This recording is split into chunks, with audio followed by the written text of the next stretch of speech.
So today I'm going to talk about concrete challenges to unlock exponential growth. This is really my personal experience. I mean, life is beautiful, full of excitement, purpose, love, and joy. But at the same time, we know that life is actually full of challenges. When you first come to university, you may have a challenge to communicate with each other because of the language barrier. Maybe sometimes you need to do an assignment. You spend weeks to do your slide. On the day of the presentation, your slide just doesn't work. Or if you're running a business, you have cash flow problem, your product issue, or you can't cut any customer. And worst of all, or the one that we worry, you got illness, that no cure for this illness. Ladies and gentlemen, how do you feel when actually you face all these challenges? I think sometimes you get worried, angry, frustrated. I think this is all understandable. Will you be actually happy and excited actually? Probably not, right? But what if I tell you, I'm actually happy and excited when I face these challenges? Don't get me wrong, I'm not crazy. But I'm going to explain you why that I feel such a way. So we know that we grow every time we overcome certain challenges. I mean, there's tons of challenges in our life, right? Some are small, some are medium, some are big. But the moment that you actually overcome these challenges, you grow, but some grow you exponentially. And I personally have experienced that. But to overcome these challenges, to be honest, is not easy. It's so difficult. But I found 3 attributes based on my personal experience and really helped me to overcome these challenges. And the 3 attributes are the mindset, the resilience, and gratitude. I'm going to share with you each one with some of the story that I have. Let's dive into the first one, the mindset. I mean, the moment that we have the first challenge, the obstacle in your life, you start to worry and cry, right? Well, I cry sometimes. But if you keep on crying and cry and cry, does that make the fact that the challenge will go away? No, it won't. In fact, it makes you suffer. It makes you even painful. But why don't we focus the energy to the positive, possible outcome once you overcome the challenge? And as we know the fact that the moment you overcome the challenge, you will grow. So let me share with you one of my very personal story. Many probably doesn't know that. I was ranked 39 out of 40 in my primary school. When the teacher announced that, Yeong, you got 39, I'm so happy. Because I thought the higher the number, the clearer you are. So you know how stupid am I back then.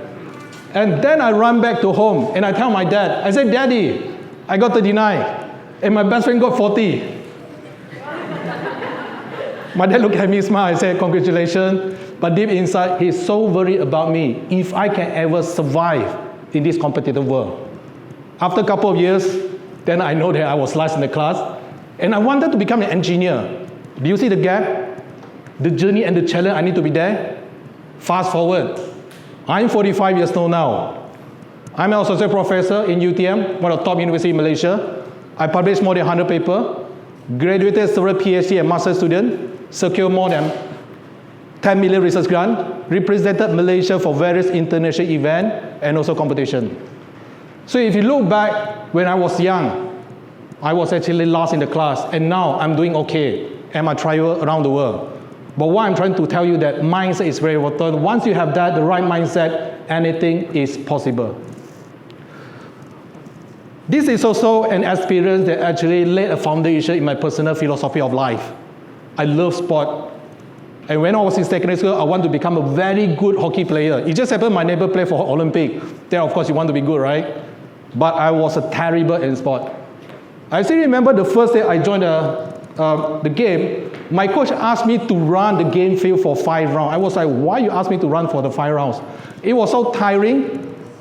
My leg was pain, and I didn't understand. Then I said, okay, coach asked me to do what I need to do. The next day I came again, I thought that I can have a rest day. No, I still need to run. From days become weeks. From weeks become months. We didn't understand why the coach want us to do something so painful, so tiring, and also so boring. But after 6 months, we joined all kinds of competition. We won most of the competition. The message I'd like to share with you here is that some of the challenges that you experience when you want to overcome certain challenges, you're going to experience pain, regardless of what kind of challenges. In sport, it's very easy. Hockey, as you see, you run, you get pain here and there. And I play all kinds of sport. from hockey, baseball, softball, basketball, or whatnot. But at the same time, other challenges, you might have pain, emotionally, heartbroken, is part of the journey. And there is a very famous quote that you hear before, no pain, no gain. That was me. I'm not sure whether you can find me, the young me, the slimmer me, and I need to look after my body now. Well, I think the next thing is also a very important life lesson for me. This was back in 2004. I joined a robot competition in Kuala Lumpur, Mid Valley. We basically need to build a robot partner that can move, dance, and so on. We prepared for months, and the robot does everything that we needed. We are waiting anxiously. On a day before the competition, we can test the robot. All things work wonderfully until 5 o'clock, the robot just don't move. Myself and my girlfriend, now my wife, we are the partner for this competition. And then we can make a decision. Should we continue or should we give up? I think now you know that I'm not the person that give up easily. And I said, let's do it. Then challenge come. The first challenge, Mid Valley doesn't allow us to do after 5 o'clock. They said, well, I can do it in my hotel. Another challenge, they don't allow us to bring the robot throughout the escalator because it's a public area. No problem, we open it up, go to the lobby. Another problem, the first taxi we call don't want to take up us because it looks like a machine. We hustle away, get a second taxi, go to the hotel, and our hotel also want to stop us, but we hustle into our room. That is already 7 p.m. We are yet to fix the robot yet. Then we made a phone call to my vendor. Actually, we suspect the board is spoiled. And what happened is that, yeah, we can help you. Oh, I'm so happy. I'm going to send the board in 2 weeks' time. I was like, come on, my competition is tomorrow. Can you do something about that? Okay, why don't you try to download the software, reinstall? I think, yeah, that's a good idea because I got no other option. So this is back in 2004. We don't have 3G, 4G, or even 5G. I'm not sure if you still remember. At that time, I need to go to internet cafe, pay RM1 for 1 hour internet session. Download the software, bring back to the hotel room, install it, waiting. Wow, I'm so happy. Try it out. Guess what? It doesn't work. It's already 9 p.m. The company said 8 morning in the morning. Should I continue? Should I give up? But there's no other option that we could do. At the blinks of we want to giving up, all of a sudden, I have a brilliant idea. I thought it's a brilliant idea. Dr. Eileen said it's a crazy idea. Why don't we say that we develop our own board? That made me so exciting. We ran to the nearby computer shop. We bought a printer pod. I don't think you see this printer pod anymore. We call it parallel pod. And back home, I had this UAN 2803. Don't worry if you don't understand. Engineer, we like to bring some shit with us. It's a learning pay. And Dr. Eileen actually write the code, the flow, how it should be. We come back home in the hotel, 10 a.m., start to design, solder, assemble, program the robot, all the way until in the morning. We managed to join the competition. Not only that, we won first prize.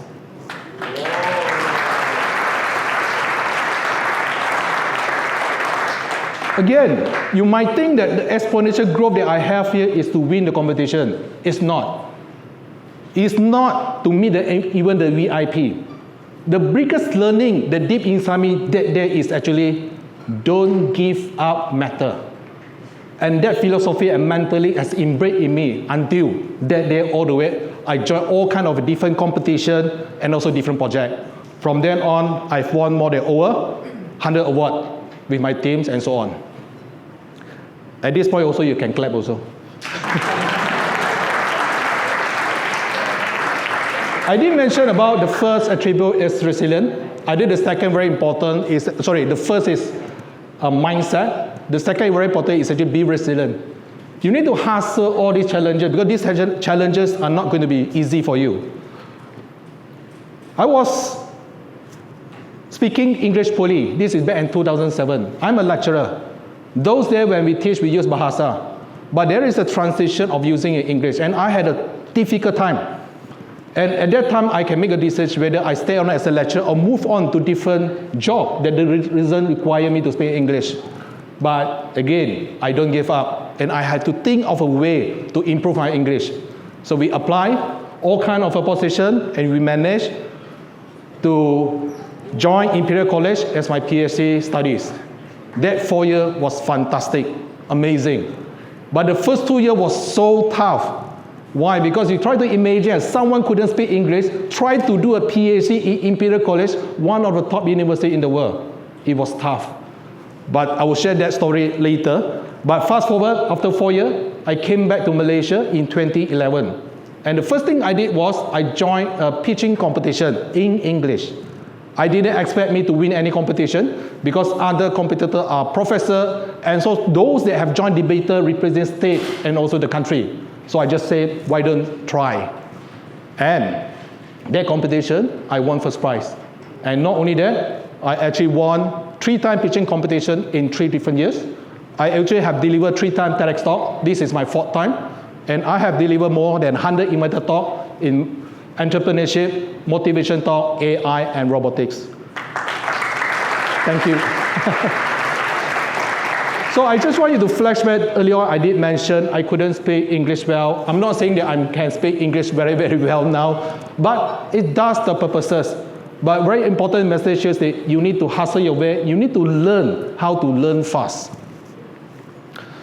The other story I'd like to share is I was very poor financially and struggling when I started my PhD in London.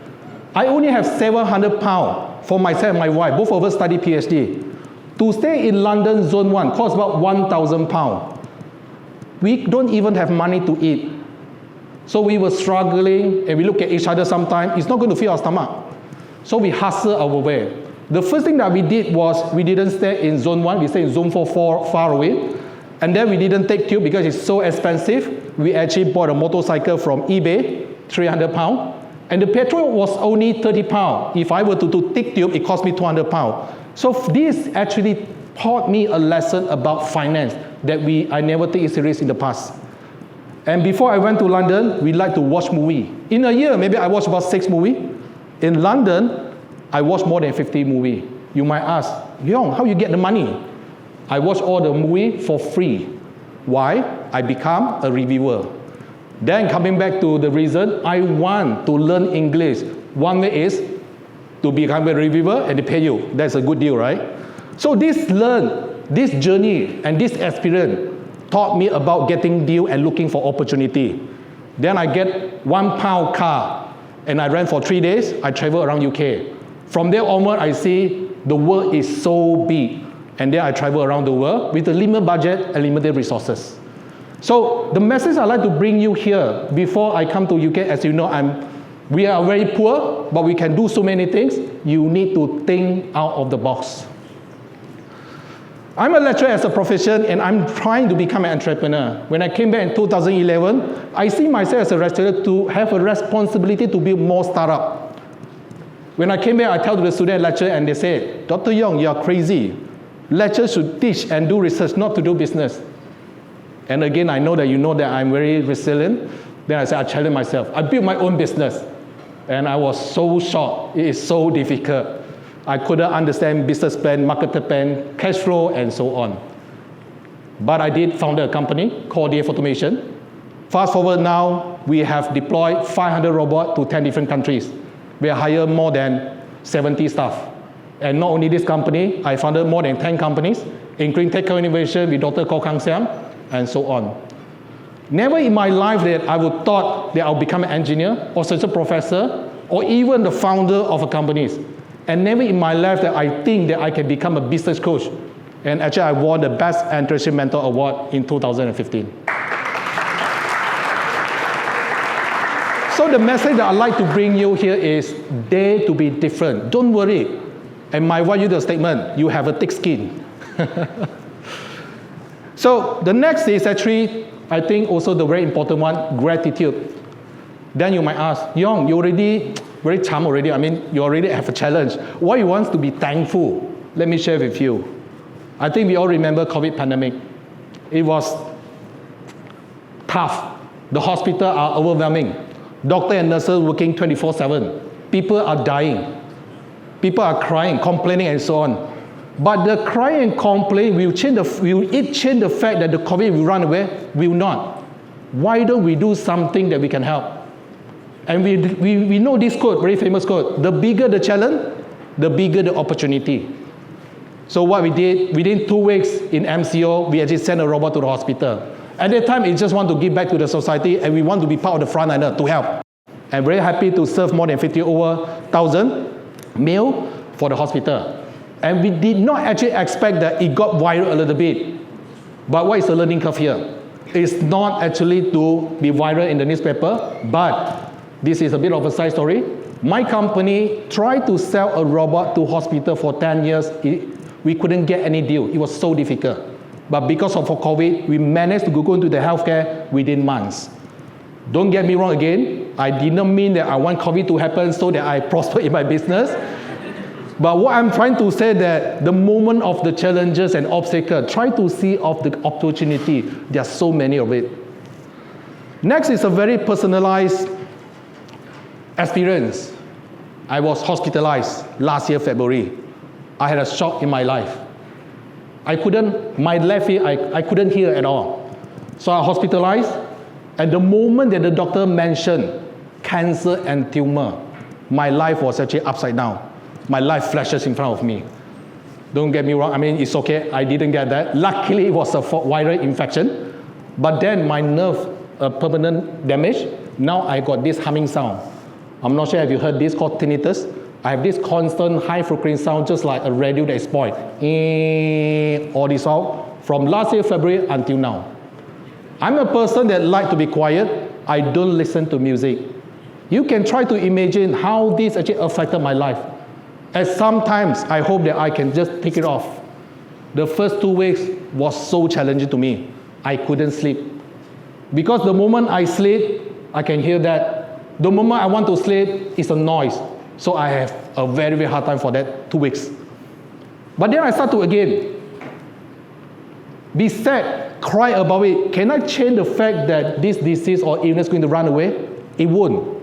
Why don't I be thankful for this? Now you might ask me, Yeong, how can you be thankful on this illness? I'm thankful because when I admitted to the hospital, I have a bed for me. I am thankful because I bought an insurance. I am thankful because this illness happened to me, not to my children and not to my wife. I can't afford to see them, to bear the pain that I went through. I am thankful because my employer, my family are supporting me. I am thankful because I can still play badminton on every Sunday. And the best of all, I think very important, I am thankful because now I can pretend not listen to my wife that asking me to do housework. Or pretend not to hear my kid to ask to buy toys. Okay, Ivan, Joy, Nico, don't ask daddy to buy toy, yeah? So, what is the outcome here is that it gives me more clear perspective. I become more mature. From there also, I start to make a decision that I wanted to make a decision for a very, very long time. Is to actually to get 1 year unpaid leave, to focus on my well-being, as well as to focus on what mattered to me. And one of them is to have spent more time with my families. So ladies and gentlemen, from earlier on I did ask you this question. How do you feel when you face the challenges? And I say, I'm extremely happy and excited because it actually changed my perspective on when I overcome this journey, it becomes more exciting and curious and fun. But if you're focusing on the negative part, you'll be suffer. And I do really believe that facing and overcoming challenges could be the greatest shortcut of exponential growth. And I have also tried out the 3 very important attributes. Mindset, resilience, gratitude really help when you overcome these challenges. Before I end my talk, I hope to bring you one question for you to go back to ponder. How will you feel the next time you face a challenge? Thank you very much.